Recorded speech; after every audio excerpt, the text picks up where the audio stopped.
It's pretty apparent that the golden age of arcades was dominated by pixels. In 1983, a revolutionary new type of game was released that looked less like a video game and more like a Saturday morning cartoon brought to life. Powered by Laserdisc and featuring stunning hand-drawn animation, Dragon's Lair arrived and changed the visual landscape of the arcade forever.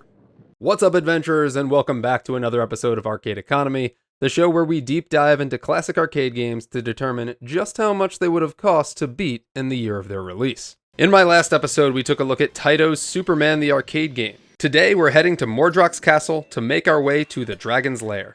How much did it cost to guide the heroic yet clumsy Dirk the Daring to victory back in 1983? We're gonna find out. Dragon's Lair, the fantasy adventure where you become a valiant knight on a quest to rescue the fair princess from the clutches of an evil dragon.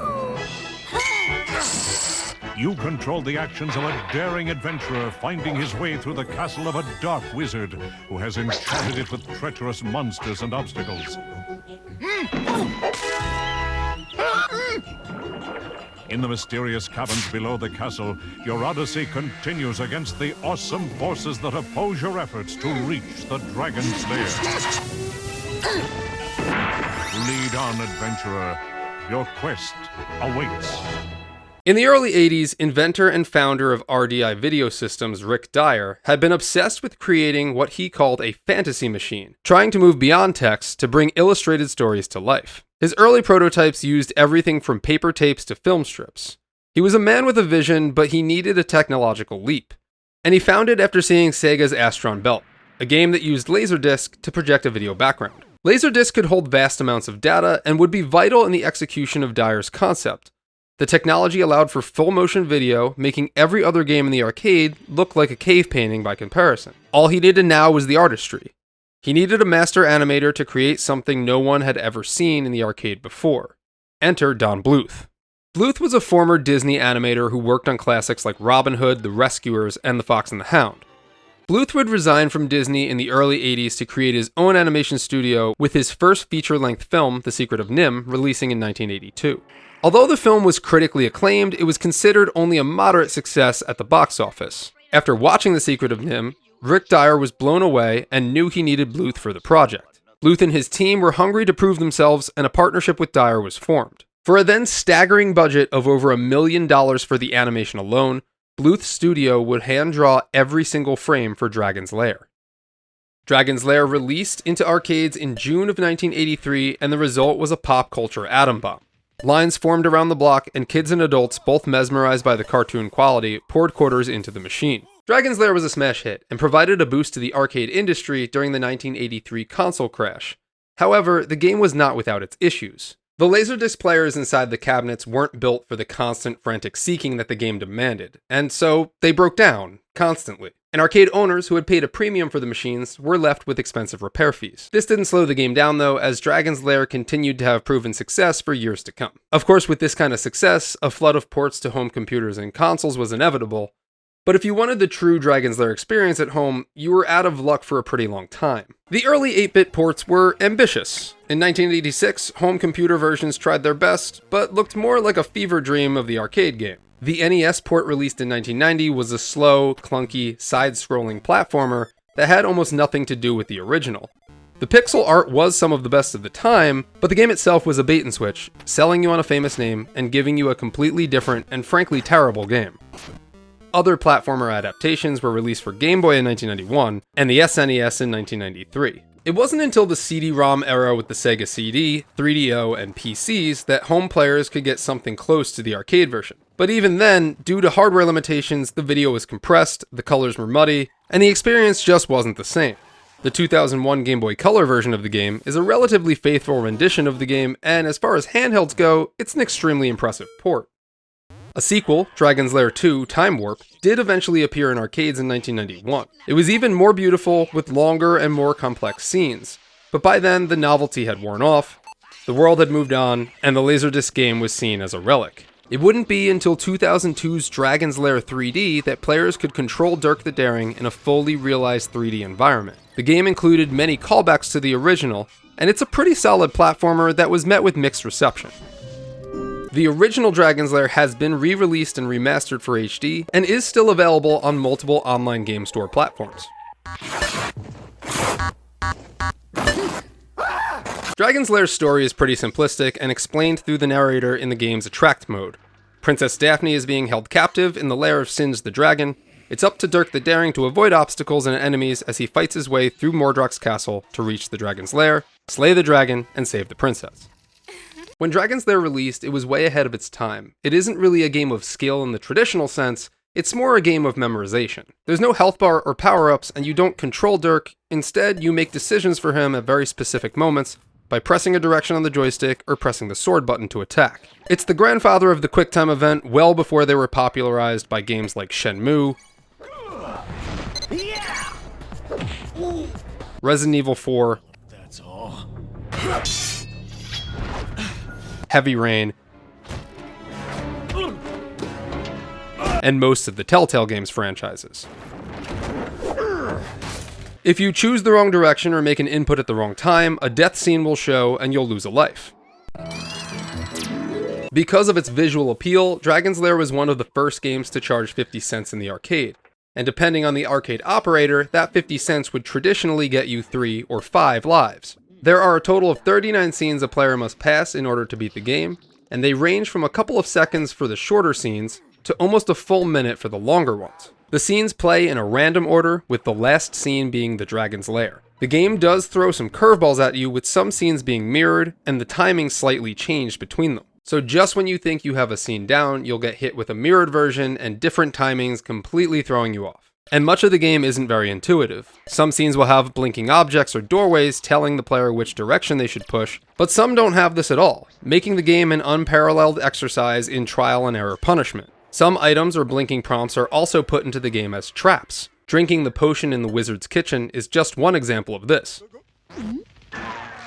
It's up to the user to fail on these and remember not to do this the next time around. I like to think of Dragon's Lair as an early QTE roguelike game.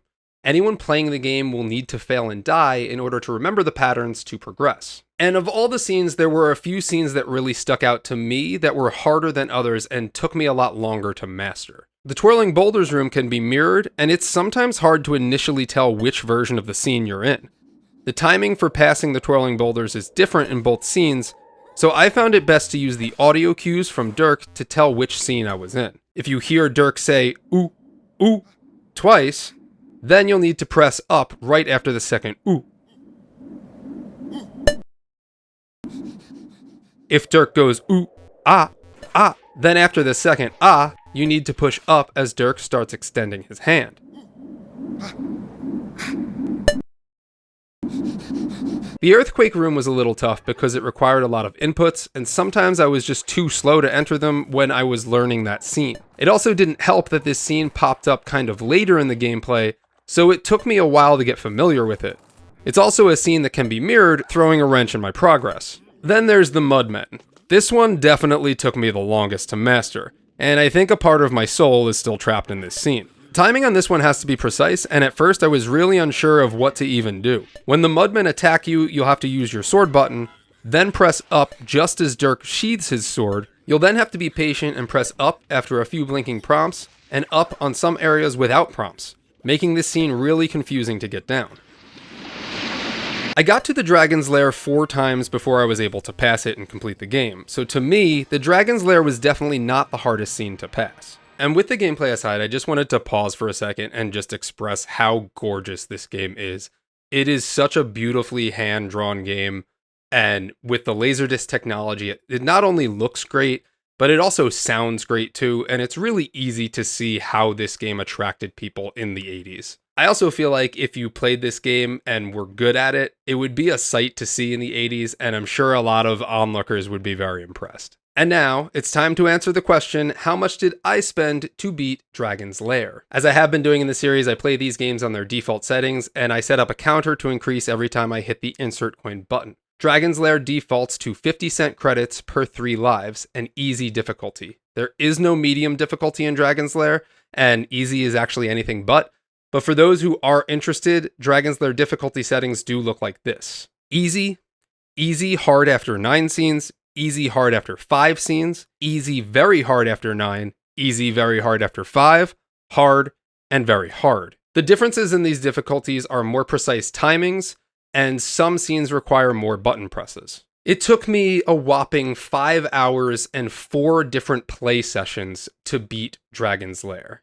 The total cost came out to $33. Now, in 1983, $33 would feel like spending $106.98 today. So while $33 is actually not the highest amount spent on this series so far, that honor goes to Contra, $106.98 is the highest we've seen for inflation-adjusted cost. My cost per minute was only 11 cents, which gradually reduced over time as I got better at the game and more used to the patterns. You know, my first hour I played, I think I spent like $12.50, which factors out to around 20 cents per minute.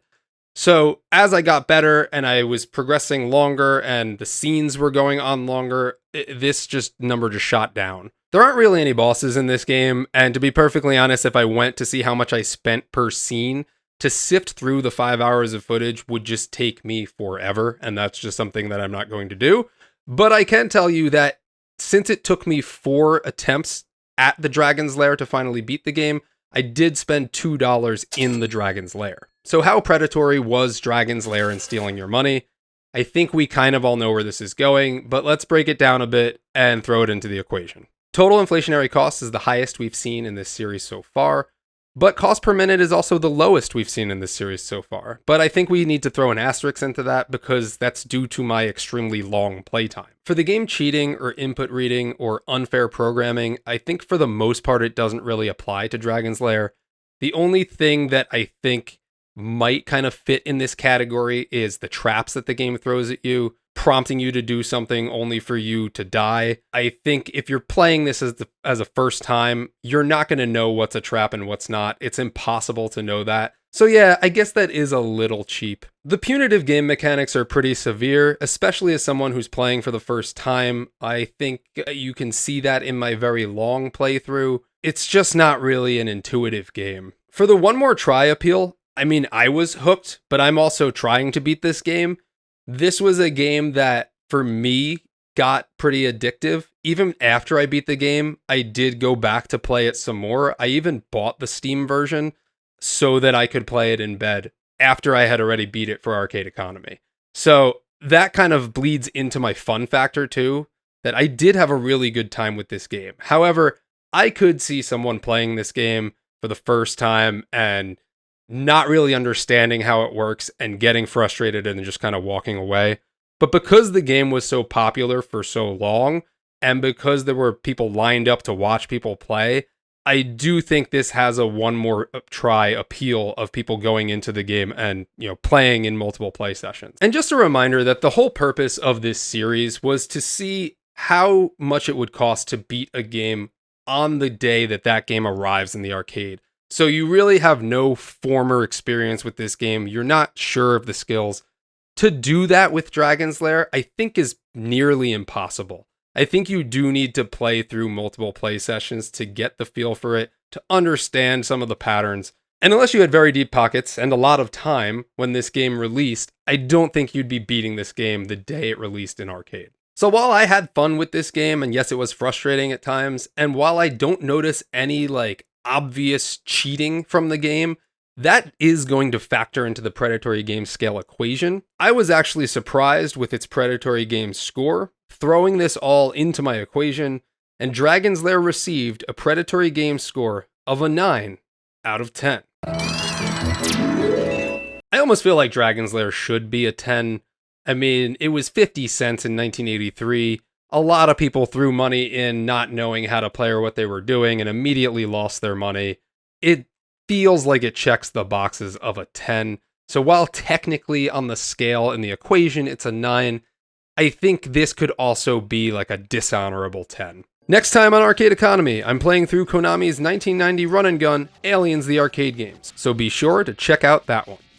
As always, if you liked this video, it would mean a great deal to me if you could give it a big thumbs up. And if you'd like to support Arcade Economy, you can do so by becoming a YouTube member. Doing so will give you access to my Arcade Economy datasheet and also access to my Arcade Economy live stream playthroughs. Thank you as always, and I hope to see you on my next video. Please save me! The cage is locked with a key. The dragon keeps it around his neck. To slay the dragon, use the magic sword.